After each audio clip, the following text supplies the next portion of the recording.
Hello everyone, I hope you are fit and fine in this time. Now today we discuss about business studies, economic reform in India 1991. इस topic को समझने से पहले हमें थोड़ा सा पीछे अपने हिस्ट्री को जानना होगा, क्योंकि जो आपका टॉपिक है economic reform in India LPG, ये कहीं ना कहीं क्या है आपका हिस्ट्री से जुड़ा हुआ है और हिस्ट्री ही कुछ ऐसे एक्सपीरियंसेस हैं जिसके वजह से एलपीजी को लॉन्च करना इंडिया में कंपल्सरी हुआ। आपको पता भी होगा कि आवश्यकता ही क्या होती है, आविष्कार की जननी होती है। तो उस समय आवश्यकता थी और फिर एलपीजी क्या हुआ, हमारा आविष्कार बनकर इंडिया में लॉन्च हुआ, जिसके बेनिफिट्स आज तक हम लोग ले रहे हैं और उस बेनिफिट से इंडिया को काफी फायदे हुए। आते हैं, बात करते हैं हिस्ट्री की। इंडिया फ्रीडम हुआ 1947 में। उसके बाद इंडिया की सबसे बड़ी प्रॉब्लम थी कि इंडिया को कैसे कैसे हम अच्छे से डेवलप कर पाए। उस समय जो भी गवर्नमेंट थी उसने काफ़ी प्रयास किए, लेकिन जो प्रयास किए गए वो ज़्यादा सफल नहीं हो पाए, जिसके वजह से हमारी जो पॉलिसीज थी, हम क्या थे, हम जो भी गवर्नमेंट पॉलिसी बना रही थी हम हर जगह वहाँ पर फेल हो रहे थे। उसके बाद से हमारे पर मॉनेटरी जो भी आपके वर्ल्ड बैंक है या जो आईएमएफ है, इंडियन मॉनेटरी फंड है, ये जो आपके थे, तो ये इन्होंने क्या किया, आपका जो भी इन्होंने लोन दिया था, जो भी इंडिया को कर्ज दिया था डेवलप करने के लिए, शायद इन्होंने ही इंडिया को समझाया और फोर्स किया कि आप अपने देश में क्या करिए, एलपीजी को लॉन्च करिए, जिससे क्या होगा, आपको इंडिया को जल्द से जल्द डेवलप करने में काफी सहयोग मिलेगा या सपोर्ट मिलेगा। उस समय आपके प्रधानमंत्री थे आपके नरसिम्हा राव और आपके फाइनेंस मिनिस्टर थे मनमोहन सिंह। यही इन्हीं को श्रेय आता है कि उस समय जिन्होंने एलपीजी को लॉन्च करने के लिए भारत में जो भी लॉन्च किया या एलपीजी को ज़्यादा लॉन्च करने का श्रेय इन दोनों को जाता है, जो आपके उस समय प्रधानमंत्री थे और फाइनेंस मिनिस्टर थे। इसीलिए हम कहते भी हैं, सुनते भी हैं न्यूज चैनल में, या आज भी माना जाता है कि सबसे बड़े अर्थशास्त्री आपके कौन थे, मनमोहन सिंह थे, जिन्होंने इंडिया को सुधारने में, इंडिया को डेवलप कराने में काफी अहम रोल दिया है। तो ये कहने के क्या था, आपका जो भी चीज थी ये हमारी उस समय आवश्यकता थी, तभी इसको हम लॉन्च किए। आवश्यकता क्या थी, आवश्यकता ये थी कि जो भी गवर्नमेंट थी पॉलिसी बना रही थी, भी क्या है, उसकी जो पॉलिसी का जो भी टारगेट हो रहा था या जो भी हम पॉलिसी बना रहे थे, जिस ऑब्जेक्ट के लिए बना रहे थे, वो मेरा ऑब्जेक्ट पूरा नहीं हो पा रहा था। तो कहने के क्या थे, हम जो पॉलिसी बना भी रहे हैं, पैसे खर्च भी कर रहे हैं, मेंटेन भी नहीं कर पा रहे हैं, तो ये सब देखते हुए हमारे पास जो वर्कलोड था, हमारे पास जो भी कर्ज हो गए थे, उसकी जो रेशियो था वो लगातार बढ़ रहा था, जिसके वजह से वर्ल्ड बैंक या अदर कंट्री के लोग क्या किए, उसको सपोर्ट किए कि हाँ नहीं, आप एलपीजी को लॉन्च करो और उसके जो बेनिफिट्स है उसको बताए, और फिर उसको इंडिया ने 1991 में लॉन्च किया। उसके बाद से काफी चेंजेस दिखाई दिए, जिसको हम वन बाय वन तीनों पॉइंट को समझेंगे। तो ये आपकी जो रही। अच्छा, ये भी है कि उसमें आपने देखा होगा कि 1947 के बाद से 1991 के बीच आपका पाकिस्तान से 5 युद्ध हुआ, चाइना से 1 युद्ध हुआ। तो ये सब जो आपकी जो भी सिचुएशन बनती गई, ये कहीं ना कहीं क्या किया, इंडिया को और डेवलप करने नहीं दिया, यानी और इसका जो पैसा था, जो फंड थे, जो भी हमारे पास फाइनेंस कंडीशन थी, वो हम क्या धीरे धीरे कम होता गया, जिसके वजह से हम जो भी डेवलपमेंट पॉलिसी थी वो अच्छे से हम लागू नहीं कर पाए या पॉलिसी नहीं बना पाए। तो ये सिचुएशन थी, इसके वजह से हमें एलपीजी को लॉन्च करना पड़ा। यहाँ एलपीजी का मतलब ये हुआ, एल से लिबरलाइजेशन होता है, पी से होता है प्राइवेटाइजेशन और जी से होता है ग्लोबलाइजेशन। लिबरलाइजेशन का मतलब होता है उदारीकरण, इसका हम समझेंगे बात, हिंदी में बोलेंगे तो उसको बोलते हैं उदारीकरण। प्राइवेटाइजेशन का मतलब होता है निजीकरण और ग्लोबलाइजेशन का मतलब होता है वैश्वीकरण। अब हम इसे वन बाय वन समझेंगे कि क्यों हमें लिबरल होना पड़ा या क्यों हमें लिबरल होने के लिए कहा गया, क्यों अपने पॉलिसी को हमको लिबरलाइजेशन करना पड़ा। लिबरलाइजेशन का मतलब होता है उदार, यानी जो भी हमारी पॉलिसी थी उस समय, आपको पता होगा कि जो भी पॉलिसी थी उस समय आपकी टोटली क्या थी, गवर्नमेंट के हाथ में थी। यानी गवर्नमेंट के पावर, गवर्नमेंट के अंदर ही पावर थी कि जो चाहे वो करा ले, उसमें किसी प्राइवेट सेक्टर का या किसी भी और अदर पर्सन का उसमें पार्टिसिपेशन नहीं था। तो ये कहीं ना कहीं जो था कि एक हाथ में सर्वे सर्वा जो भी था उसी हाथ से जो भी होगा या जो भी वो कहेगा वही फॉलो होगा। ये कहीं ना कहीं इंडिया को डेवलप करने में एक बहुत बड़ी बाधा बनी थी, जिसे दूर करने का प्रयास किया गया। और ये कहा गया कि नहीं, अब थोड़ा सा हमें जो पॉलिसी है अपनी चेंज करनी पड़ेगी और हमें लिबरल होना पड़ेगा, सॉफ्ट होना पड़ेगा, जिसके वजह से हम थोड़ा सा क्या करें, रियायत दें जो छोटे मोटे बिजनेस हैं या जो छोटे मोटे हमारे बिजनेसमैन हैं, कारोबारी हैं, या जो भी इंडस्ट्रीज हैं, उन्हें हम कहीं ना कहीं कोई थोड़ा सा नरमी से बरतें, तो शायद वो भी क्या करेंगे, एक अपने इंडिया को जीडीपी या एफडीआई में हमारे कहीं ना कहीं इसका लाभ मिलने वाला है। तो ये सोचकर एक पॉलिसी बनी आपकी, जिसको बोलते हैं हम लोग लिबरलाइजेशन का, कि उदारीकरण हम जो पॉलिसी बनाई गई, जिससे बेनिफिट्स इंडिया को धीरे धीरे होने लगा। क्या क्या बेनिफिट्स हुए, डिसमेंटल परमिट राज। बेनिफिट्स ये हुआ कि जो भी हमारा परमिट राज था उसे क्या किया गया, हमेशा के लिए खत्म किया गया। पहले ये था कि कुछ भी आप करेंगे आपको क्या करना पड़ेगा, सेंट्रल गवर्नमेंट या स्टेट गवर्नमेंट से परमिट लेना पड़ेगा, तभी आप कुछ काम कर सकते हो।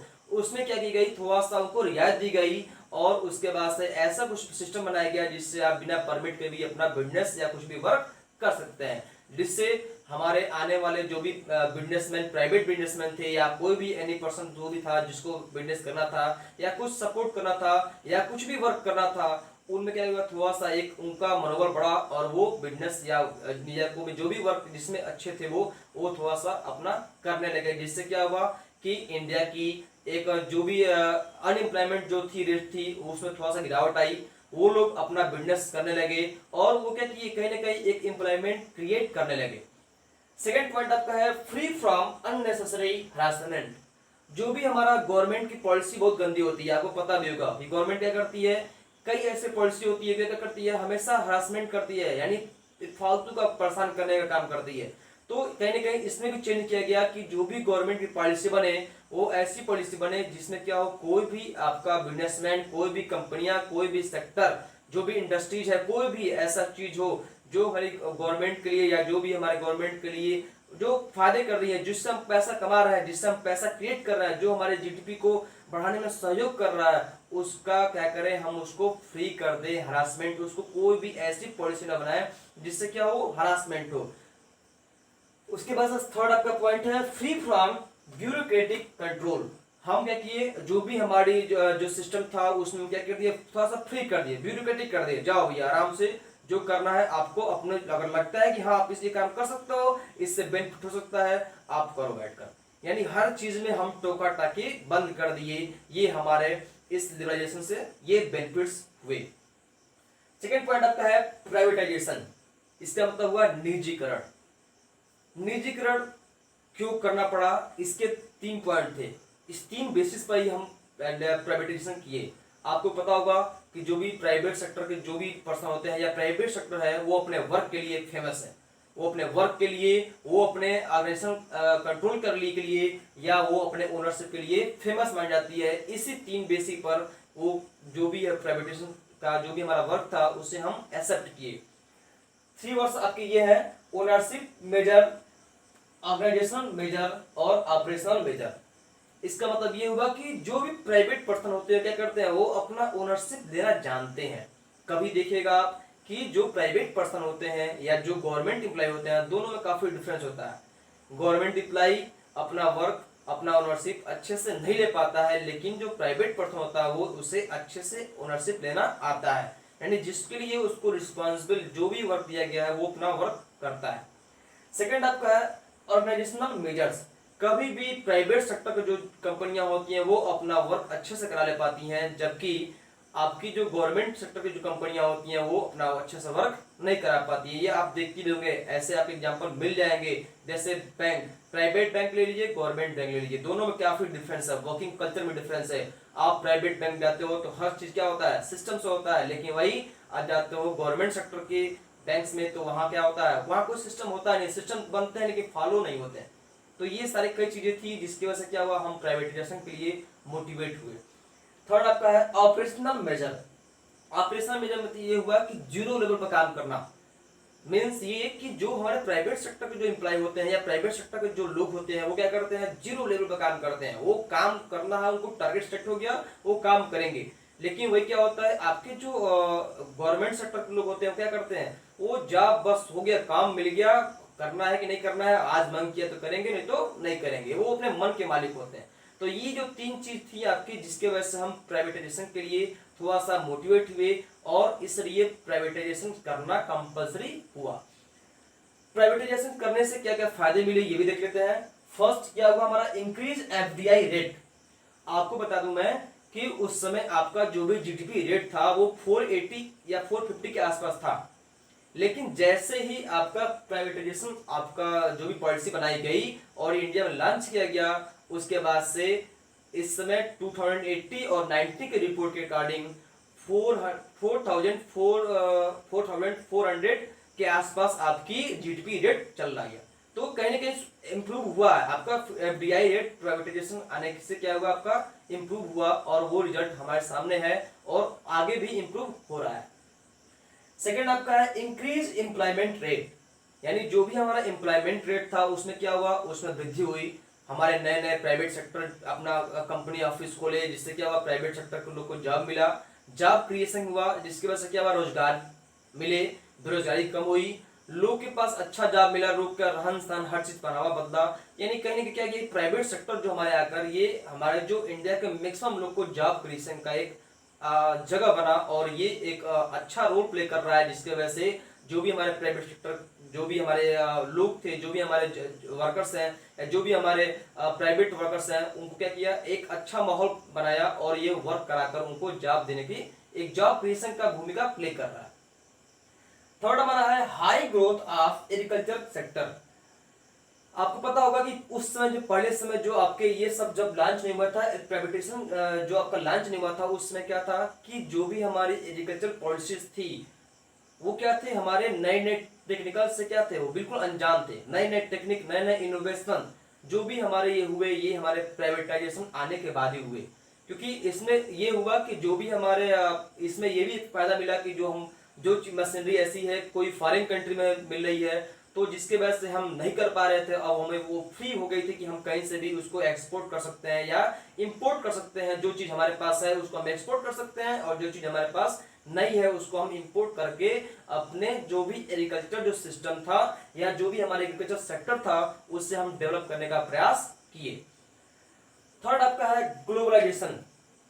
इसका मतलब ये हुआ कि हम पहले क्या हुए, उदार हुए, अपने सिस्टम को मेंटेन किया, फिर क्या किया, अपने जो वर्किंग जो था, हमारा जो वर्क था उससे हम मेंटेन किया, या अपने लोगों को मेंटेन किया, अपनी जो भी हमारी क्वालिटी थी उसको मैं दिखाया। और अब बारी आती है अपने जो भी प्रोडक्ट बन रहे हैं या अपने जो भी हमारे पास एबिलिटी थी उसका क्या करना, पब्लिशिंग करना, यानी उसको अपने देश से बाहर भेजना। यही होता है आपका ग्लोबलाइजेशन, यानी वैश्वीकरण। जो भी हमारी चीजें हैं उसको हम इंडिया के बाहर उसको सेल करना या उसको भेजना, जिससे क्या हो, हमारी पब्लिसिटी बढ़े, या जो बाहर के लोग थे, जो बाहर की जो कंपनियां थी वो अपने देश में आना शुरू कर दी, जिससे अपने देश के माहौल के बारे में, अपने देश के कंडीशन के बारे में वो उसका ऐड करना शुरू कर दिया। यानी आप बताओ, जब कोई फॉरेन कंट्री आपके देश में आएगी तो एक तो फर्स्ट फायदा होगा कि आपके देश में जो एम्प्लॉयमेंट है वो आपका क्रिएट होगा। इसके अलावा आपकी जो भी बेनिफिट आप उससे अवेलेबल कराओगे वो अपने देश में जाकर उसका ऐड करेगा कि हाँ इंडिया एक अच्छा देश है, यहाँ ये फैसिलिटी मिलती है। तो कहने के क्या हुआ, हमारा जो भी अपने इंडिया के बारे में एक हम पब्लिसिटी बनाने के लिए या जो भी इंडिया की जो भी खास खास चीजें हैं वो चीज आप दूसरे देश में फैलाने के लिए ये कोलैबोरेशन करना कंपल्सरी हुआ। और भी कुछ बेनिफिट्स हैं जो ग्लोबलाइजेशन के हुए, वो हम फर्स्ट आपको पॉइंट दिए गए 4 पॉइंट्स के माध्यम से समझेंगे। तो कौन कौन से हैं? फर्स्ट है रिडक्शन ऑफ ट्रेड बैरियर्स।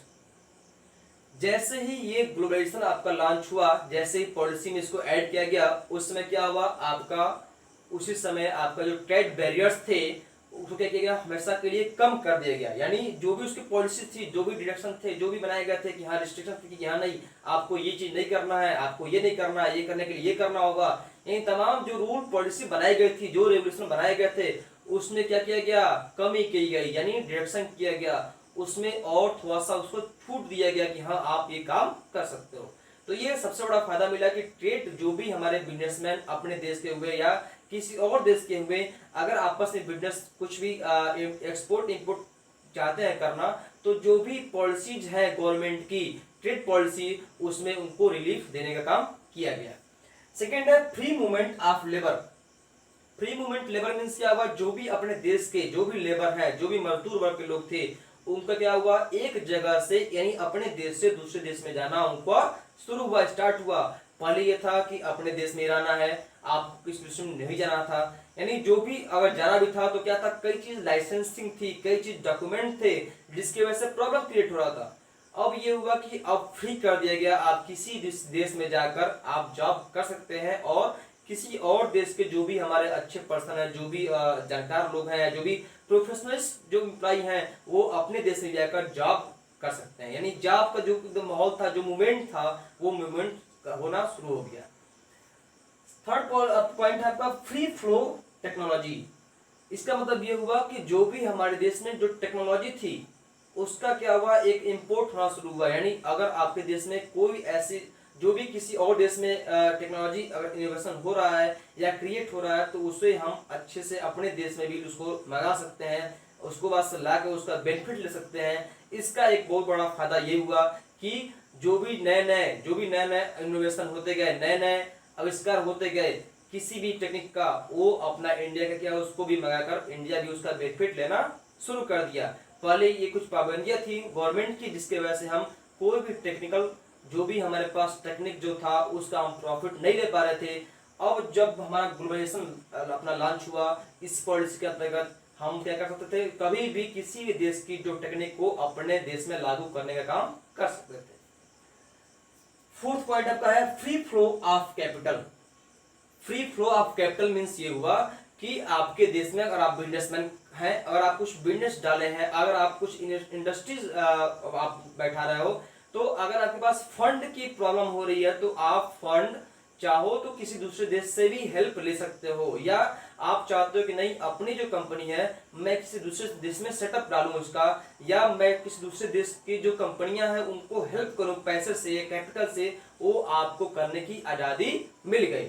इसका मतलब ये हुआ कि जो भी हमारे फॉरेनर जो हमारी कंट्री के जो बिजनेसमैन थे, वो इंडिया को क्या किए, एक अच्छे नजरिए से देखने लगे, और वो भी अगर इन्वेस्ट करने के मूड में थे, तो वो इन्वेस्ट करने का एक उनका जगह मिल गया कि हम अपना पैसा जो है इंडिया में इन्वेस्ट करेंगे, जिससे क्या होगा, उनको अधिक से अधिक बेनिफिट मिल सकेगा।